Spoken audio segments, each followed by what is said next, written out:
كل المتابعين الكرام وفي لقناة طقس الجزائر، إذا نوافيكم بنشرية خاصة دائما بدرجة الحرارة وحالة البحر خلال يوم الغد الأربعاء الخامس أوت 2026، حيث نتوقع درجة الحرارة دائما فصلية على جل المناطق الشمالية، تتراوح ما بين 30 حتى 35 درجة أو 34 درجة.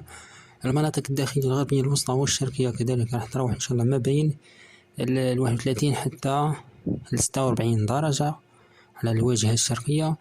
أما المناطق الصحراوية كولاية بشار وتندوف راح تروح إن شاء الله ما بين 42 درجة.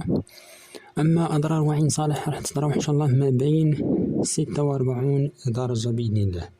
تمرست بإذن الله راح تتراوح إن شاء الله ما بين 5 أو 34 درجة. حالة البحر سيبقى إن شاء الله البحر هادئ إلى قليل الاضطراب على جل السواحل الجزائرية بإذن الله خلال يوم الغد بإذن الله.